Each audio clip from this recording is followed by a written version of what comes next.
வானத்திலிருந்து இந்திரன் பல்லக்கில் வந்தான், அவளது கணவனை காட்டப் போவதாக சொல்லி அழைத்துச் சென்றான் என்று சொல்கிறார்கள். அவர்கள் வியப்போடு சொல்கிறார்கள். அப்பொழுது சாத்தனார் சொல்கிறார், இது எனக்கு தெரிந்த கதை, நான் சொல்கிறேன் என்று சொல்லிதான் இப்பொழுது நான் சொன்ன சிலப்பதிகார கதையை சொல்கிறார்.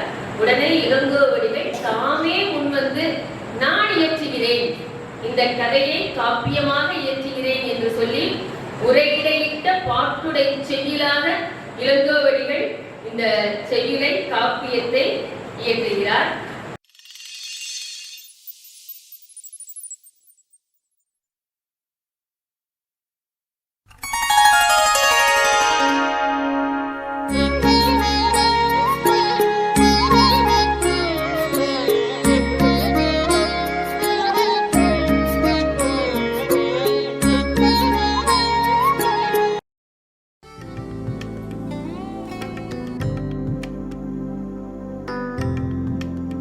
High quality diamonds.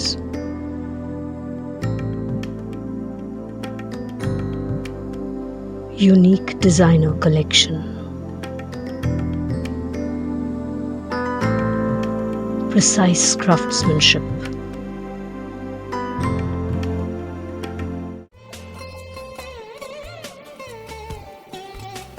Meenu Subbaiah Diamonds. Entering the 5th year of service of excellence in the field of dentistry, Dr. Mani's Dental Clinic, Periyar Salai, Karaikudi. A clinic with multifaceted facilities and latest technology instruments. Free consultation and 24 hours emergency treatment. Operation timings morning 10 a.m. to 1 p.m. and 6 p.m. to 9 p.m. Based on appointment, clinic will be functioning on Sundays.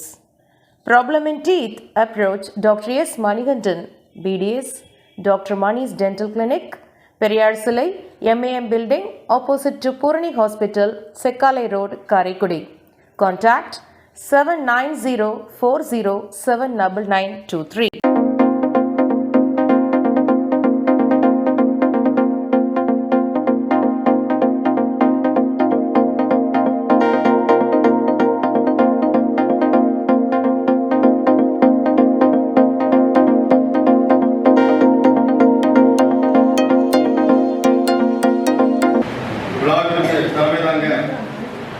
திரு கோணா செட்டியார் அவர்களை மேடைக்கு அழைக்கிறோம்.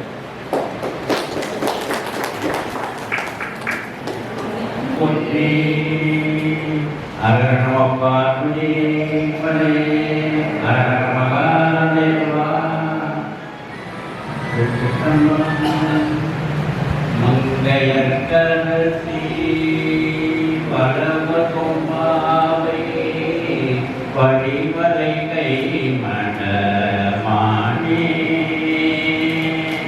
பங்கைய செல்வே பாண்டிமாதேவி பணி செய்து நாள்தோறும் பரவ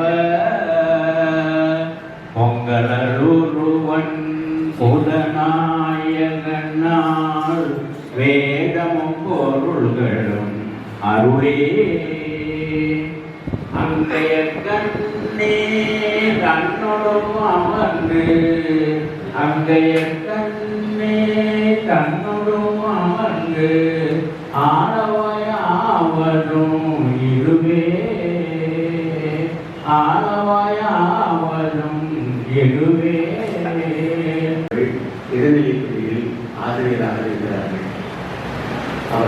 அவர்கள் ஆங்கிலம் முழு பொதுநிலை படித்து பின்பு எம்பி படித்து பின்பும் இதரையே இருந்து பல சமூக காரியங்கள் எல்லாம் செய்து வருகிறார்கள்.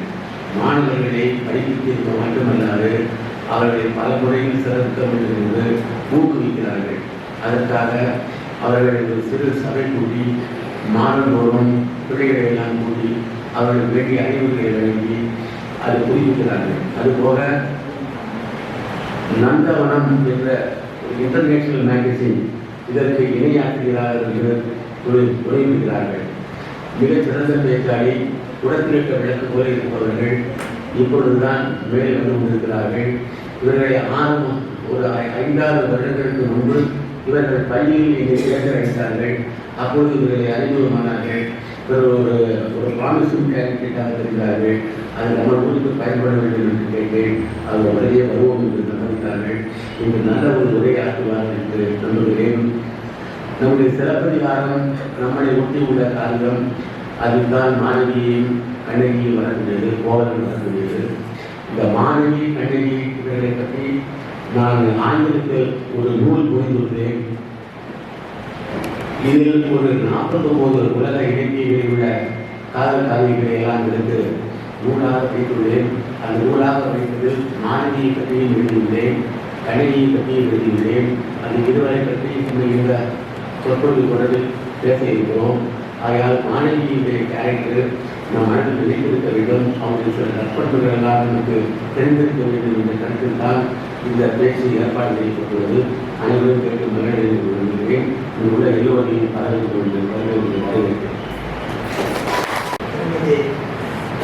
அவர்கள் அன்று நமக்கு மாதவி என்ற தலைப்பில் சொற்பொழிவாக வருகிறார்கள். நாம் எல்லோரும் அதை வாட்டி நல்ல பயணம் பெறுவோம் தீண்டி தரும் இனிமை, தெங்கின் குலை இளநீர் சுவை தேக்கி தரும் இனிமை, செங்கல் தரும் இனிமை, நரும் தேமா தரும் இனிமை, எங்கள் தமிழ் இனிமைக்கு ஒரு இணையாய் வருவாமோ என்னும் நமது மாவட்ட கவிஞர் மீரா அவர்களின் கவிதை வரிகளை முன்வைத்து அன்னை தமிழை வணங்கி இந்த சபையை வணங்குகின்றேன். அனைவருக்கும் வணக்கம்.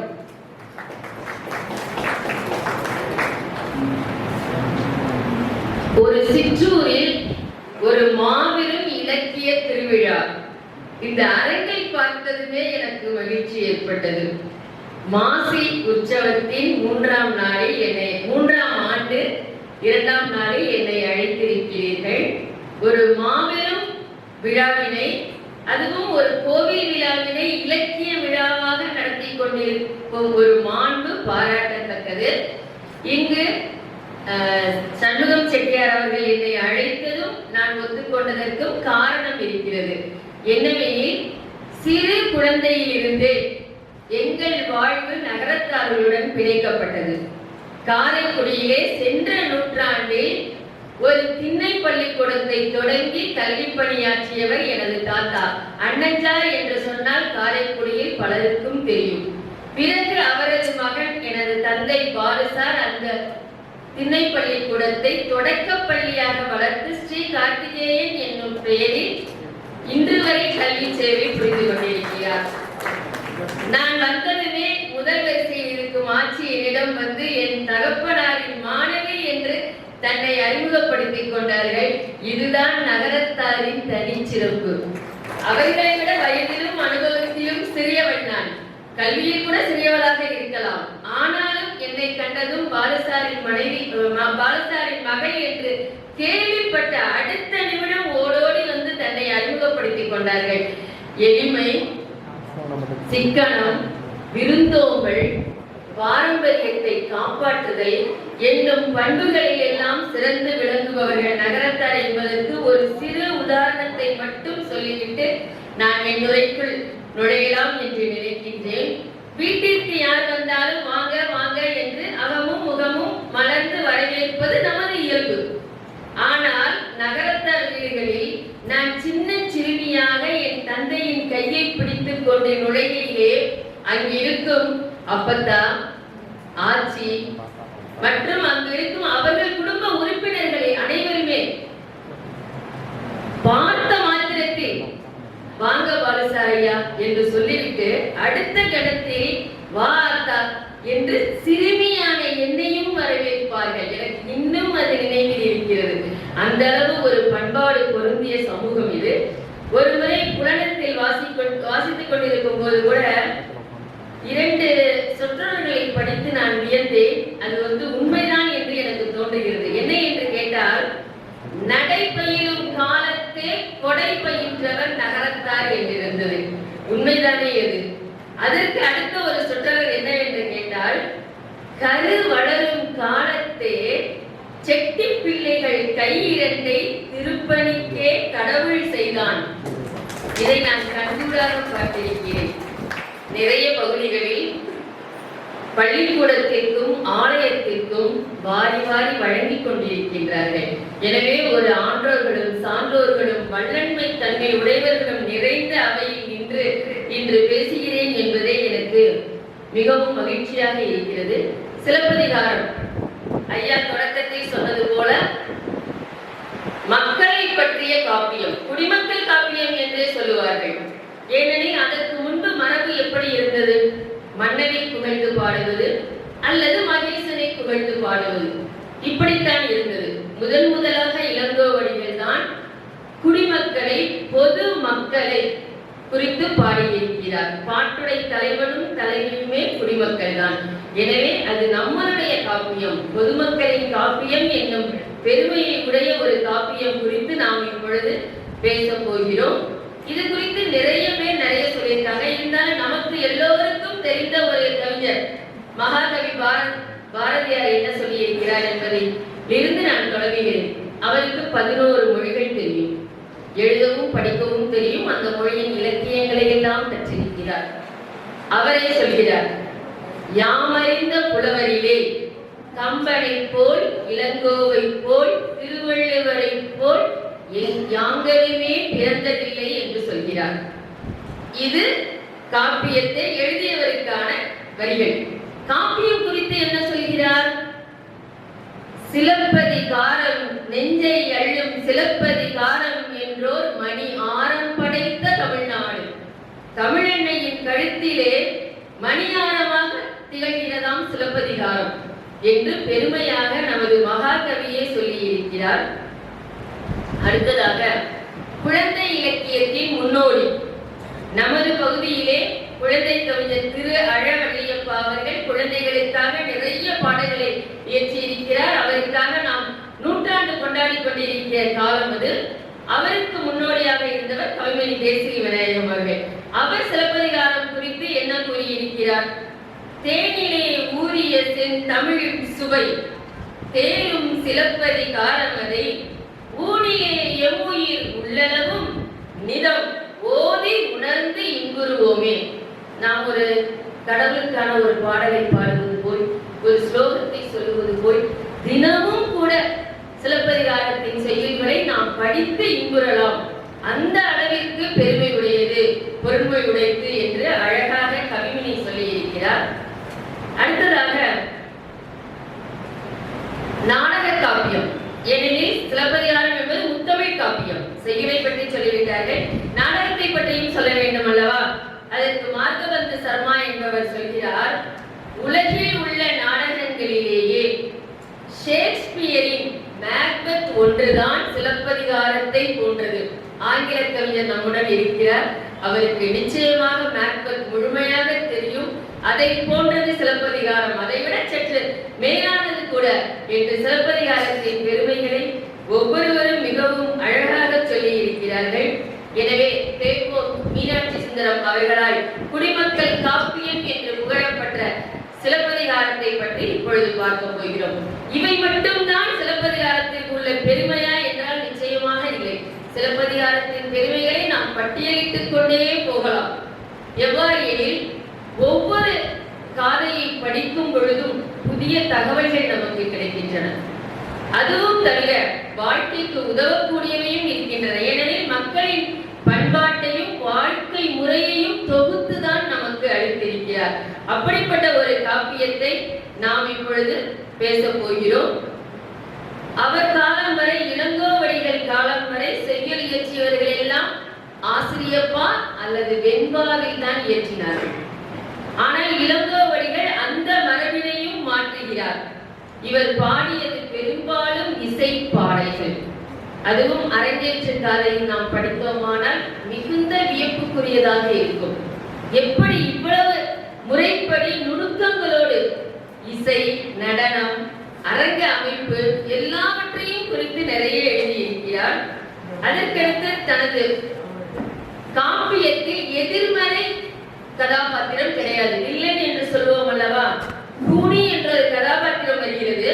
ஆனாலும் அது எதிர்மறை கதாபாத்திரம் இல்லை, யாருக்கும் எந்த தீங்கும் செய்யவில்லை, எல்லாமே நேர்மை படைத்திருக்கிறார். எல்லாவற்றையும் விட இந்த நிகழ்ச்சியை தொடங்கும் பொழுது கூட முதலில் நாம் இறைவாழ்த்திலிருந்து தான் தொடங்கினோம். அது நமது மரபு. எல்லா செய்யுளுமே அப்படித்தான். ஆத்திச்சூடி முதல் கொண்டு எல்லாமே இறைவனை வாழ்த்தித்தான் தொடங்கப்படும். அந்த மரபையும் மாற்றிவிட்டார் இளங்கோவடிகள். இயற்கையை வாழ்த்தித்தான் தொடங்குகிறார். ஞாயிறு போற்றுதும், திங்களை போற்றுதும், மாமழை போற்றுதும் என்று இயற்கையை போற்றிவிட்டு 4வது அடியில் புகார் நகரை போற்றுகிறார். இது முதலாக ஒரு காப்பிய கவிஞர் கொண்டு வந்த, தமிழ் இலக்கியத்தில் கொண்டு வந்த மாபெரும் மாற்றம் இது. அதே போல் இன்னொரு யுக்தியை கையாண்டிருக்கிறார். ஒரு கதையை சொல்லிக்கொண்டே வந்தால் அடுத்தடுத்து என்ன நிகழப் போகிறது என்றுதானே நாம் சொல்லுவோம். ஆனால் இதில் மட்டுமே, சிலப்பதிகாரத்தில் மட்டுமே பின்னால் நடக்க உள்ளவற்றையே முன்னால் ஒரு குறிப்புகளாக கொடுத்து விட்டார். அது கோவலன் கண்ணகியை மணநாளில் எல்லா மக்களும் வாழ்த்துகின்ற இடத்தில் இருந்தே தொடங்குகிறது. நடுவில் சில இடங்களிலும் இனிமேல் இது நடக்கும் என்பதை வெளிப்படையாக சொல்லாமல் குறிப்புகளாக ஆங்காங்கே சொல்லி செல்கிறார். இதுவும் ஒரு புதிய உத்தியாகவே இருக்கிறது. அடுத்தது திரைப்படம் தான் பார்க்கிறோம். அதுவும் நம்ம தமிழ் திரைப்படங்கள்ல பெரும்பாலும் முதல்ல அறிமுகப்படுத்துறது கதாநாயகன் தான். இந்த ஹீரோ ஸ்கிரீன்ல வந்துட்டா நான் பெரும்பாலும் தமிழில் தான் பேசுகிறேன். ஏனெனில் நான் ஒரு கொள்கையாகவே வைத்திருக்கிறேன். If I want to talk in English, if I stand on the arena for English, for teaching students or for teaching students, I definitely talk in English only. Without uttering a single Tamil word, I can talk in English. ஆனால் தமிழுக்காக மேலே ஏறினாய், தமிழ் மக்களுக்காக பேசினால் முடிந்தவரை தமிழ் சொற்களை பயன்படுத்த வேண்டும் என்பதை கொள்கையாக வைத்திருக்கிறேன். அதனால் முடிந்தவரை நான் தமிழிலேயே பேசுகிறேன். ஒரு திரையரங்கத்தில் திரையில் கதாநாயகன் தோன்றியதும், அதுவும் இளவட்ட குழந்தைகள் கைதட்டுவதும், ஆர்ப்பரிப்பதும், வண்ண தாள்களை கொட்டுவதும், மலர்களை கொட்டுவதும் என அந்த முதல் காட்சி மிகுந்த ஆர்ப்பாட்டமாக இருக்கும். இதுதான் வழக்கம். அந்த வழக்கமும் சிலப்பதிகாரத்தில் மாற்றப்பட்டிருக்கிறது. சிலப்பதிகாரத்தில் முதல் அறிமுகப்படுத்துவது கதாநாயகி கண்ணகி தான். கதாநாயகி கண்ணகியை அறிமுகப்படுத்திவிட்டு தான் இளங்கோவடிகள் கோவலனை பற்றி சொல்கிறார். அதெல்லாம் நாம் கதையை பார்க்கும் பொழுது எப்படி சொல்கிறார் என்பதை எல்லாம் பார்ப்போம். அடுத்தது மூவேந்தர்களையும் பற்றிய காப்பியம் இது. மூவேந்தர்களின் நாடுகளிலும் உலாவிய காப்பியம் இது. ஏனெனில் சேரனை புகழ்ந்தோ, சோழனை புகழ்ந்தோ, பாண்டியனை புகழ்ந்தோ பாடும்போது அந்தந்த மன்னரை பற்றியும் அந்தந்த நிலத்தை பற்றியும் மட்டுமே தான் பாடுவார்கள். ஆனால் இதில் ஐவகை நிலங்களும் வருகிறது. ஐவகை நிலங்களுக்குரிய பொருள்களும் வருகின்றது. மூவேந்தர்களை பற்றியும் மூவேந்தர்களின் நாட்டினை பற்றியும் நிறைய குறிப்புகள் வருகிறது. அதனால் இந்த வகையிலும் ஒரு சிறப்பான காப்பியமாகவே இது இருக்கிறது. இதுவும் தவிர காப்பியத்தில் சில அழகான இடங்கள், நான் முன்னரே சொன்னது போல அரங்க அமைப்பு, இசை கலைஞர்கள், இசை கருவிகள், அதன் நுட்பங்கள், இதையெல்லாம் நாம் புரிந்து கொள்ள வேண்டும் என்றால் முதலில் பதிகம் என்று சொல்லி ஒரு பகுதி இருக்கும். அதற்கு உரை எழுதியிருக்கிறார் அடியார்க்கு நல்லார். அதை படித்து இன்புற்றால் நாம் முழுவதுமாக தெரிந்து கொள்ளலாம். எனக்கு இளங்கோவின் மாதவி என்று தலைப்பு கொடுத்திருக்கிறார்கள். மாதவி என்று மட்டும் தலைப்பு கொடுத்தால் கூட எளிதாக பேசிவிடலாம். அது என்ன இளங்கோவின் மாதவி? இளங்கோதானே அனைத்து பாத்திரங்களையும் படைத்தார். அப்படியான இளங்கோவின் மாதவி என்று சொல்லும் பொழுது நாம் இன்னும் கொஞ்சம் நுண்ணியே ஆராய்ந்து மாதவியை பற்றி இங்கு என்னெல்லாம் சொல்லப்பட்டிருக்கிறது, எங்கெல்லாம் மாதவி வருகிறார் என்றெல்லாம் பார்க்க வேண்டி இருக்கிறது. எனக்கான தலைப்பு பெருங்கடல். ஆனால் கொடுத்திருக்கும் நேரம் 1 மணி நேரம். அந்த பெருங்கடலை ஒரு கமண்டலத்திற்குள் அடக்க நான் முயற்சி செய்கிறேன். வாருங்கள், நாம் கதைக்குள் செல்வோம். சிலப்பதிகாரம் 3 காண்டங்களாக பிரிக்கப்பட்டுள்ளது. முதலில் புகார் காண்டம். புகார் என்னும் ஊரிலே கண்ணகி, கோவலன், அவர்களது பெற்றோர்கள், அங்கு வணிக சிறப்பு, துறைமுகம், இது எல்லாம் ஒவ்வொரு காதையிலும் வரும். காதை என்பது திருக்குறள்ல நம்ம அதிகாரம்னு சொல்றோம்ல, ஒரு அதிகாரத்துல 10 குறள் இருக்கு. அதே மாதிரி ஒரு காண்ட அப்படின்னு நம்ம பார்க்க போறோம். முதல்ல புகார் காண்டம். புகார் காண்டத்துல 10 காதைகள் இருக்கிறது. அடுத்த காண்டமாக வருவது வஞ்சி காண்டம். அதிலே 13 காதைகள் இருக்கிறது. இரண்டாவது காண்டம் மதுரை காண்டம். அதிலே 13 காதைகள் இருக்கிறது. மூன்றாவதாக வருவது வஞ்சி காண்டம். 7 காதைகள் இருக்கிறது. இதில் நாம் மாதவி வரும் பகுதிகள் என்னென்ன அப்படின்னு பார்த்தோம்னா, முதலில் வரும் காதையில் தான் நிறைய புகார் காண்டத்தில் ஒரு 4-5 காதைகளில் அவள் எப்பொழுது கோவலனை சந்தித்தால், அவர்கள் வாழ்க்கை எப்படி இருந்தது, எவ்வாறு பிரிவு ஏற்பட்டது என்பதெல்லாம் வருகிறது. ஆனால் அடுத்தடுத்து வரும் காண்டங்களில் மாதவி நேரடியாக பாடுவதோ பேசுவதோ இடம்பெறவில்லை எனினும், மாதவியை குறித்து கண்ணகி சொல்வது, செவிலித்தாய் சொல்வது, இறுதி அத்தியாயத்தில் மாடலன் எனும் ஒருவர் கண்ணகியை குறித்து மாதவியை குறித்து பேசுவது என்று இறுதி வரை மாதவி என்னும் சொல் ஆங்காங்கே வந்து கொண்டுதான் இருக்கிறது. அப்படியானால் மாதவி என்னும் கதாபாத்திரம் நிச்சயமாக சிறப்பு வாய்ந்ததுதான். அதற்கு நமது பகுதியில் வாழ்ந்த கவிஞர் கண்ணதாசன், அவரை பற்றி கூறாமல் நாம் ஏதாவது சொற்பொழிவாற்ற முடியுமா? அவர் என்ன சொல்லி இருக்கிறார் என்று முதலில் சொல்லிவிடுகிறேன் நான்.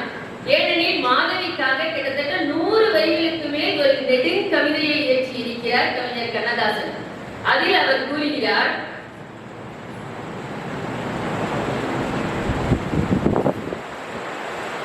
இட்டார்க்கும் தொட்டார்க்கும் பட்டுடை மாற்றி, இட்டார்க்கும் தொட்டார்க்கும் பட்டுடை மாற்றி, பள்ளிக்கு அழைத்தேகும் குலத்தில் வந்தவள் நற்குலவழக்காய் வாழ்வதுதான் அழியா பெருமை.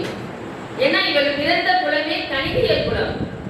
இட்டார் தொட்டார் யார் வேண்டுமானாலும் அழைக்கிறார்கள், பட்டுடை மாற்றிக்கொள்ள வேண்டும். அப்படிப்பட்ட ஒருத்தி எப்படி வாழ்ந்திருக்கிறாள்? கற்புக்கரசியாய் வாழ்ந்திருக்கிறாள். எனவே அதுதான் சிலப்பதிகாரத்தில் அழியா பெருமை என்று சொல்லிவிட்டு நிறைய வரிகள் வருகிறது. அதில் முடிக்க போகும்போது ஒரு வினாவையும் கேட்டிருக்கிறார். உண்மையில் அந்த வினாவை பார்த்ததும் எனக்கு வியப்பு ஏற்பட்டது.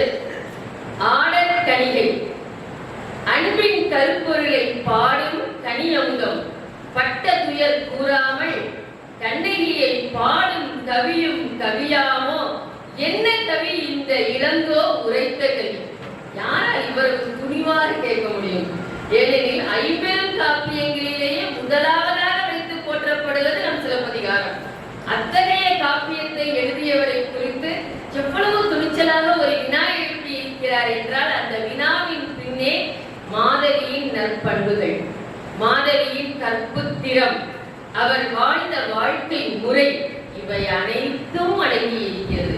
இல்லாவிட்டால் இப்படி ஒரு வினாவினை நிச்சயமாக எழுப்பவே இயலாது. ஒரு சொற்பொழிவுக்கு நம்ம வரோம் அப்படின்னு சொன்னா எனக்கு என்ன மகிழ்ச்சி அப்படின்னு கேட்டா, நமக்கு கொடுக்கப்பட்டிருக்கும் தலைப்பு கொடுத்து நம்ம நிறைய படிக்கலாம். ஏன்னா நம்ம பெண்கள், நம்ம வீட்டிலேயே வேலை பார்க்கணும், வேலைக்கு போற இடங்கள்ல பணியிடத்திலையும் நம்ம வேலை பார்க்கணும், குடும்பத்தை கவனிக்கணும், குழந்தைகளை கவனிச்சுக்கணும். நம்ம வாசிக்கணும்னு நினைக்கும் அளவிற்கு வாசிக்க நமக்கு நேரம் கிடைக்காது. ஏன்னா எல்லோருக்குமே 24 மணி நேரம் தான். அதற்குள் தான் நாம் இந்த வாசிப்பையும் வாசிக்கவும் நேரத்தை ஏற்படுத்திக் கொள்ள வேண்டும். கோவிலூரில் மடாலயத்தில் இலக்கிய பூங்கா என்று ஒரு நிகழ்ச்சி நடத்துவார்கள். அங்கு சென்ற ஆண்டு எனக்கு வஞ்சின மாலை என்ற தலைப்பு கொடுத்து பேச சொன்னார்கள். அப்பொழுது கண்ணகியை பற்றி நிறைய வாசித்து தெரிந்து கொண்டேன். இப்பொழுது மாதவியை பற்றி நிறைய வாசிக்க வாய்ப்பு ஏற்பட்டது. இந்த நல் வாய்ப்பிற்கே இந்த சபைக்கும் சண்முகமையா அவர்களுக்கும் இங்கு கூடியிருக்கும் அனைவருக்கும் நான் நன்றியை தெரிவித்துக் கொள்கிறேன். ஏனெனில் சிலப்பதிகாரத்தில் நாம் மாதவியை பற்றி படிக்கும் பகுதியை எடுத்தாலே நமது எண்ணங்கள் எல்லாம் வண்ணங்கள் பூசிக்கொள்கின்றன. ஒரு சில இடங்களை படிக்கும் பொழுது நம் முதுகில் சிறகுகள் முளைக்கின்றன. அவ்வளவு அழகாக இயல்பாக, அதுவும் வர்ணனைகளை பார்க்கும் போதெல்லாம் மிகவும் அழகாக இருக்கிறது. இவ்வளவு அழகாக ஓமைகள் சொல்ல முடியுமா, வர்ணித்து எழுத முடியுமா என்று ஒரு வியப்பினூடாகவே நான் படித்தேன்.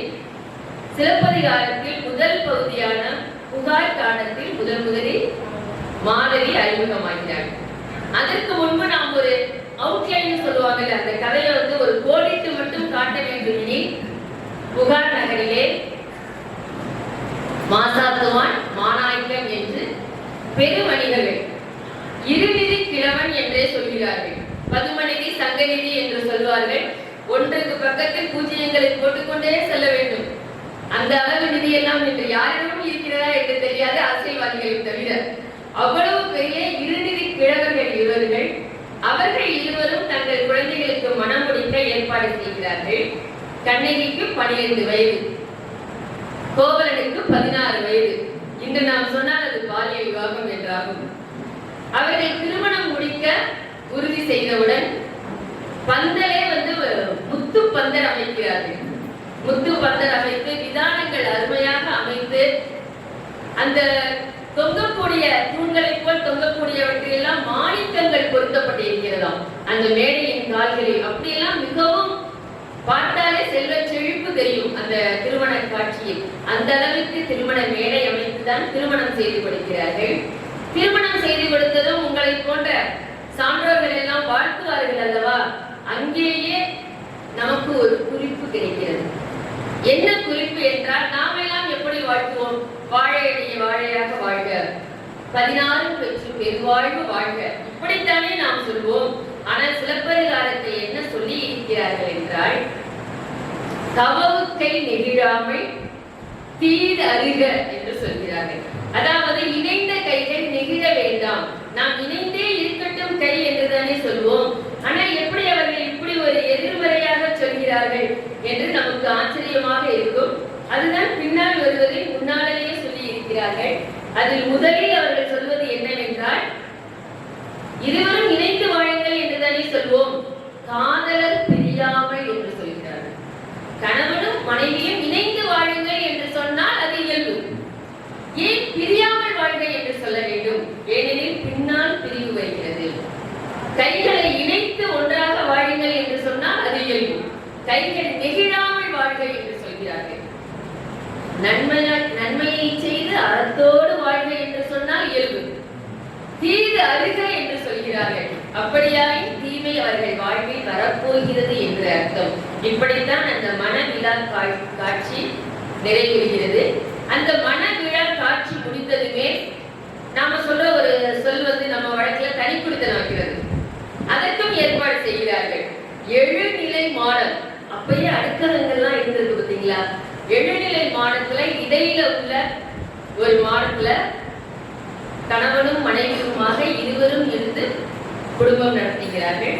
மிகுந்த மகிழ்ச்சியோடு இருக்கிறார்கள். கோவலனுக்கு கண்ணகியை மிகவும் பிடித்து விட்டது. கண்ணகியின் மீது மிகுந்த காதலோடு தான் இருக்கிறான். அதில் எந்த வேறுபட்ட மனக்கருத்தோ நமக்கு தேவையே இல்லை. ஏனென்றால் அவளை பேசுவது நாம் அனைவரும் எங்கேயாவது கேள்விப்பட்டிருப்போம் அந்த சொற்கள். அதை நான் உங்களுக்கு சொல்கிறேன். மாசரு பொன்னே, கரும்பே, தேனே, அறம்பெறல் பாவாய், ஆறுநீர் மருந்தே, பெருங்குடி வணிகன், பெருமட மகளே, மலையிடை பிறவா மணியே என்கோ, யாழிடை பிறவா இசையே என்கோ. எவ்வளவு அழகா வர்ணிக்கிறான். இது நான் கொஞ்சம் தான் சொல்றேன். ஏன்னா இந்த பகுதி இந்த மாசரு பொண்ணை வளர்ந்து முத்தேங்கிற நம்ம அடிக்கடி கேள்விப்பட்டிருக்கிறோம். அதனால இந்த வரிகளை மட்டும் நான் சுட்டி காட்டுகிறேன். ஆனால் இன்னும் அழகாக வர்ணிக்கிறார் கோவலன். இருவருமே அன்புற்று இன்புற்றுதான் வாழ்கிறார்கள். ஏனெனில் நாம் திருவள்ளுவர் சொல்வது போல், அன்பும் அரணும் உடைத்தாயின் இல்வாழ்க்கை பண்பும் பயனும் அது என்றுதான் வாழ்க்கையை நடத்தி கொண்டிருக்கிறார்கள். அது எவ்வளவு நாட்களுக்கு என்று குறிப்பிட்டு அறுதியிட்டு சொல்லவில்லை இளங்கோவடிகள். சில ஆண்டுகள் என்று சொல்கிறார்கள். ஓராண்டு, ஈராண்டு, அதற்கு மேல் எத்தனை ஆண்டுகள் வேண்டாலும் சில அப்படிங்கும்போது ஒரு குறிப்பிட்ட ஆண்டு கணக்கை நாமத்தான் எடுத்துக்கொள்ள வேண்டி இருக்கிறது. அவர்கள் இருவரும் அறவோர்க்கு அழித்தும் விருந்தோம்பியும் விருந்தினரை காத்தும் இன்பமாகவே வாழ்ந்து வருகின்றார்கள். யாண்டு சில கழிந்தன என்கிறார். எனவே சில ஆண்டுகள் மிகவும் மகிழ்ச்சியாக வாழ்ந்து வருகிறார்கள். மூன்றாவதாக வரும் அரங்கேற்று காலையின் 3வது பகுதியில் காவிரிப்பூம்பட்டினத்தில் தோன்றியவள் மாதவி என்று முதலில் அறிமுகப்படுத்தப்படுகிறார். இதற்கு ஒரு கதை உண்டு. சிலப்பதிகாரத்தில் மாதவியின் தாயாருக்கு பெயர் குறிப்பிடப்படவில்லை, மணிமேகலையில் தான் குறிப்பிடப்படுகிறது.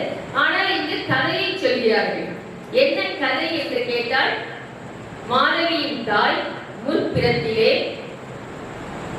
சித்ராபதி என்னும் பெயருடைய பெண்ணாக பிறந்திருக்கிறாள். அவளுக்கு இந்திரலோகத்தில் நடனமாட வாய்ப்பு கிடைக்கிறது. ஏனெனில் அவள் முற்பிறப்பில் ஊர்வசியாக இருந்திருக்கிறாள். ஊர்வசியாக இருந்து நடனமாடிக் கொண்டு இருக்கும் பொழுது இந்திரனின் மகள் சயந்தன் இவளை நோக்குகிறாள். இவளும் காதலோடு நோக்கையில் சிறிதே, ஏனெனில் அடவுகளிலோ முத்திரைகளிலோ சிறிதளவு மாற்றம் வந்துவிட்டாலும் நாம் அதை உண்மையான பரதநாட்டியம் என்று சொல்ல முடியாது. சிறிதளவு கவனம் சிதறி விடுகிறது ஊர்வசிக்கு. உடனே அகத்திய முனிவர் அதை கவனித்து விட்டார். கவனித்துவிட்டு அவர் சாபம் கொடுக்கிறார். ஊர்வசி மண்ணுலகில் சென்று பிறக்க வேண்டும், சயந்தன் மூங்கிலாக போக வேண்டும், நாரதரின் இசைக்கருவி இசைக்காது என்று மூவருக்குமே அவர் சாபம் கொடுத்திருக்கிறார். அப்பொழுதுதான் மண்ணுலகில் சித்ராவதி என்ற பெயரில் மாதவியின் தாயார் பிறக்கிறார். அவருக்கு பிறந்த மகள்தான் மாதவி. மாதவி அழகில் சிறந்தவள், திறமையானவள், நாட்டியத்தில் சிறந்தவள். அவள் சிறு வயதில் இருந்தே முறைப்படி நாட்டியத்தை கற்றுக்கொள்கிறாள், இசையை கற்றுக்கொள்கிறாள், இசை கருவியை வாசிக்க கற்றுக்கொள்கிறாள். யாழெடுத்து அவள் வாசித்தால் கேட்டுக்கொண்டே இருக்கலாமா. அதனால்தான் அவளுக்கு அரங்கேற்றம் நடக்கிறது சேர மன்னன் அரசவையில். அப்பொழுது அவளுக்கு வயது 12.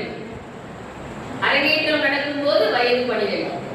அரங்கேற்றத்தில் மிகவும் சிறப்பாக ஆடுகிறாள். இந்த அரங்கேற்ற காலையில் தான் இப்பொழுது ஒரு மேடை அமைத்திருக்கிறோம், இந்த அரங்கம் அமைத்திருக்கிறோம் என்றால் நாம் என்ன செய்வோம்? நாம் கட்டக்கூடிய ஒரு அறைக்கு ஏற்றவாறு ஒவ்வொரு அரங்கமும் வேறு வேறு அளவில் தான் மேடைகளை அமைப்போம். ஆனால் சிலப்பதிகாரத்தில் எந்த அளவு மேடை அமைக்க வேண்டும், திரைச்சீலைகள் எவ்வாறு இருக்க வேண்டும், இதையெல்லாம் கூட இளங்கோவடிகள் குறிப்பிட்டிருக்கிறார். மிகவும் ஆச்சரியமாக இருக்கும் நமக்கு.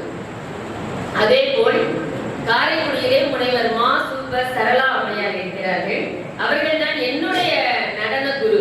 35 வயதில் நான் பரதநாட்டியம் கற்றுக்கொண்டேன்.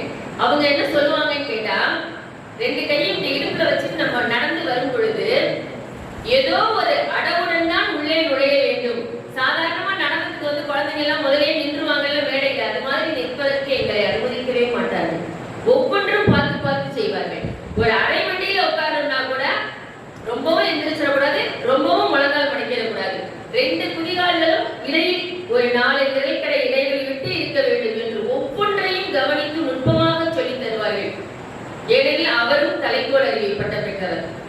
ஆனால் நாம் இளங்கோவடிகள் எவ்வாறு பரதத்தில் அரங்க அமைப்பில் திரைச்சீலைகளை வடிவமைப்பதில் நடனம் ஆடுவதில் எல்லாம் இவ்வளவு திறமைசாலியாக இருக்கிறார், தேர்ந்தவர் என்பது நமக்கு உண்மையிலேயே வியப்பாகத்தான் இருக்கிறது. இது எல்லாவற்றையுமே குறிப்பிடுகிறார். அப்படி ஒரு அருமையான அரங்கத்திலே 12 வயது சிறுமி தன் அரங்கேற்றத்தை நிகழ்த்துகிறாள். 11 வகையான ஆடைகளை கூத்துகளை நிகழ்த்துகிறாள். அதெல்லாம் என்னவென்று பிறகு பார்ப்போம். அவ்வளவு சிறப்பாக ஆடியதால் தலைக்கோல் அறிவை என்ற பட்டம் கொடுக்கிறார்கள். 1000 கழஞ்சு பொன் மதிப்புள்ள முத்து மாலையை கொடுக்கிறார், பரிசாக கொடுக்கிறார் அரசர். இதெல்லாம் மிகவும் புகழ்பெற்றது. இது கிடைத்தற்கரிய பரிசு பொருள்கள். இதெல்லாம் அவருக்கு கிடைக்கிறது. அந்த மாலையை கூனி என்பவரிடம் கொடுத்து அந்த பெண்ணை இளைஞர்கள் கூடும் இடத்தில் நகருக்குள் சென்று 1000 கழஞ்சு பொன் கொடுத்து யார் வாங்கிக் கொள்வார்கள் என்று கேள். அப்படி வாங்கிக் கொள்பவர் மாதவிக்கு மணாளன் என்று சொல்லி அனுப்புகிறார்கள். நமக்கெல்லாம் தெரியும், இளவட்ட பசங்க எங்க கூடுவாங்கிறது தெரியும். ஒரு பாலம் இருந்துச்சுன்னா அதுல உட்கார்ந்து இருப்பாங்க, ஒரு கட்டச்சவர் இருந்தா அது மேல உட்கார்ந்து இருப்பாங்க. அது மாதிரி இந்த கூனி நகரத்திற்குள் செல்கிறாள். அங்கு இளம் வயதினர் இளைஞர்கள் எங்கே இருக்கிறார்களோ அங்கு அறிவிக்கிறாள். அப்பொழுது அதை கோவலன் கேட்கிறான். கோவலன் தான் பெரும் செல்வன் ஆயிற்றே. உடனே அவன் 1000 கழஞ்சு பொன் கொடுத்து அந்த மாலையை வாங்கி கொள்கிறான். மாலையை வாங்கி கொண்டு கூனியின் பின்னே வந்து விட்டான். எங்கு வருகிறான்? மாதவியின் இல்லத்திற்கு வருகிறான். அந்த நொடியிலிருந்து அவன் எண்ணத்தில் கண்ணகி மறைந்து விட்டான். மாதவி வீட்டுக்கு வருகிறாள். அங்கேயே தங்கிவிட்டான். அங்கும் மகிழ்ந்திருக்கிறான். மாதவியின் அழகிலும் திறமையிலும் யாழ் இசைப்பதிலும் பாடல் பாடுவதிலும் எல்லாவற்றிலும் மயங்கி இருக்கிறான். அங்கேயே தங்கிவிடுகிறான். பெரும் செல்வ இழப்பு ஏற்படுகிறது. ஏனெனில் கணிகையில் குலப்பெண் என்றால் கொடுத்து கொண்டே தானே இருக்க வேண்டும். அதனால் செல்வமெல்லாம் அழிந்து போகிறது. அப்படி ஒரு நிலையில் இந்திர விழா நடக்கிறது புகார் நகரத்திலே. இந்திர விழா என்பது காலம் காலமாக நடக்கக்கூடியது. அதற்கும் கூட ஒரு சிறு கதை சொல்கிறார்கள். நாம் எல்லாம் இன்று பொங்கல் கொண்டாடுகிறோம் அல்லவா? பொங்கல் செய்து படைச்சு அதெல்லாம் சிலப்பதிகார காலத்துல தான் ஆரம்பிக்குது அப்படின்னு சொல்றாங்க. என்ன சொல்றாங்க அப்படின்னா, முசுகுந்த சக்கரவர்த்தி என்று ஒரு மன்னர். அவருக்கு அசுரர்கள் தொல்லை கொடுக்கிறார்கள். இந்த மன்னரால் அந்த அசுரர்களை தாக்க முடியவில்லை, ஒழிக்க முடியவில்லை. இந்திரனிடம் உதவி கேட்கிறார். அப்பொழுது இந்திரன் ஒரு பூதத்தை அனுப்புகிறார். அந்த பூதம் அசுரர்களை அழித்து மக்களை காக்கிறது.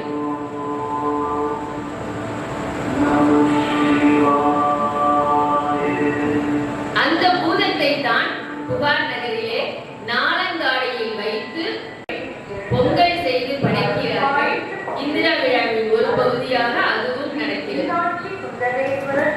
பிறகு அந்த இந்திர விழாவில் இந்த பொங்கல் வைத்து படைப்பதெல்லாம் முடிச்சதுக்கு அப்புறம் கடற்கரையிலே அங்கங்கு பந்தல் அமைக்கிறார்கள். கடற்கரை என்று சொன்னாலே என்ன வாசனை இருக்கும்? மீன் வாசனையும் கருவாடு வாசனையும் இருக்கும். அதை மறைப்பதற்காக தாழம் பூக்களில் வேலி அமைத்து பந்தல் அமைக்கிறார்கள். ஆங்காங்கே அமைத்துக் கொள்கிறார்கள் ஒவ்வொருவரும். அப்படிப்பட்ட ஒரு பந்தலில் தான் ஒரு மெத்தையில் கோவலனும் மாதவியும் அருகருகே அமர்ந்து பேசிக் கொண்டிருக்கிறார்கள். கோவலன் யாழிசைத்து பாடுகின்றான். அதை ரசித்து கேட்கின்றாள் மாதவி. கோவலன் பாடி முடித்ததும் தோழி வசந்த மாலையிடம் இருந்து யாழினை பெற்று பதிலுக்கு தானும் பாட வேண்டும் என்று ஆசைப்படுகிறாள். ஏன் அவளுக்கு அப்படி தோன்றியது என்றால், கோவலன் பாடும் பொழுது வேறொரு பெண்ணை குறித்து பாடிவிட்டானோ என்று ஒரு ஐயம் மாதவியின் மனதிலே எழுகிறது. உடனே இவள் பாடுகிறாள். இவள் பாடும் பொழுதும் ஒவ்வொன்றாக புகழ்ந்து பாடுகிறார்கள். புகார் நகரத்தை, சோழ மன்னனை, இந்திர விழாவை, எல்லாவற்றையும், இயற்கையை, எல்லாவற்றையும் புகழ்ந்துதான் இருவருமே பாடுவார்கள். கடைசியாக பாடும் பொழுதுதான் மாதவிக்கு ஒரு ஐயம் ஏற்பட்டதால் மாதவி எதிர்பார்த்து பாடுகிறாள். அப்படி மாதவி எதிர்பார்த்து பாடும் பொழுது மாதவி நினைத்தது என்ன? கோவலன் வேறொரு பெண்ணை மனதில் நினைத்து விட்டானோ என்று நினைத்து அந்த எண்ணம் அறுத்து போக வேண்டும் என்றுதான் அவள் சொல்கிறாள். அதுவும் நேரடியாக சொல்லாமல் ஒரு தலைவனுக்கு சொல்வது போல்தான் அவள் சொன்னாள். ஆனால் இங்கே கோவலன் என்ன செய்து விட்டான்? மாதவி மனதில் வேறொருவரை பற்றி எண்ணம் வந்துவிட்டது என்று நினைத்துக் கொண்டான். நினைத்துக் கொண்டால் கேட்டிருக்கலாம், விசாரித்திருக்கலாம், எதுவுமே கிடையாது. அவள் பாடிய உடனேயே அந்த இடத்தை விட்டு அகன்று விடுகிறார். இதற்கு முன்பாகவே இருவருக்குள்ளும் ஒரு சிறு ஊடல் வந்துவிட்டது. ஏனெனில் ஊடலும் கூடலும் தானே காதல் வாழ்க்கை. என்ன ஊடல் என்று கேட்டால், இந்திர விழாவில் முழுமையாக தன்னை அலங்காரம் செய்து கொண்டு, அந்த அலங்காரம் என்னென்ன நகைகள் போட்டிருந்தாங்கன்னா, உடம்புல ஒவ்வொரு பகுதியிலையும் நம்ம பொதுவா என்ன சொல்லுவோம், மூக்குல, காதுல, கழுத்துல, மிஞ்சி போனா ஒட்டியானம், இது மாதிரி சொல்லுவோம். தொடையில் கூட ஒரு அணிகலன் அணிந்திருந்தாலும் அந்த அளவுக்கு ஒரு துறவி அத்தனை அணிகலன்களை பற்றி சொல்கிறார். 32 வாசனை வீசக்கூடிய திரவியங்களை தடவி இருந்தால், இதுபோல் ஒவ்வொன்றாக அவளை பற்றி எப்படி ஆடை முடித்திருந்தால் என்பதை பற்றி எல்லாம் வர்ணித்து சொல்கிறார்கள். நாம் சொல்லுவோம்ல சர்வாலங்கார பூஷிணை என்று, அதுபோல் தன்னை அலங்கரித்துக் கொண்டிருக்கிறார். இந்த காட்சியிலே ஏன் அப்படி வருகிறது என்று கேட்டால், அதற்கு பிறகு மாதவி தன்னை அலங்கரித்துக் கொள்ளவே இல்லை. அதனால்தான் இளங்கோவடிகள் இந்த காதையை இந்த இடத்தில் அவளுக்கு அவ்வளவு அலங்காரங்கள், அணிகலன்கள், நறுமண திரவியங்கள் எல்லாவற்றையும் சொல்கிறார். எல்லாவற்றையும் அவள் பயன்படுத்திக் கொண்டதாக சொல்கிறார்.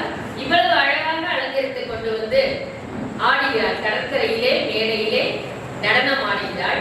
அப்பொழுது கோவலனுக்கு சிறிது வருத்தம் ஏற்பட்டு விட்டது. ஆடி முடித்ததும் இவள் நமக்கு மட்டுமே உடையவள் தானே, இவள் எதுக்கு பொதுவில் ஆட வேண்டும், எல்லோரும் பார்க்க வேண்டும் என்பதுதான் அவனுக்கு உண்டான ஊடல்.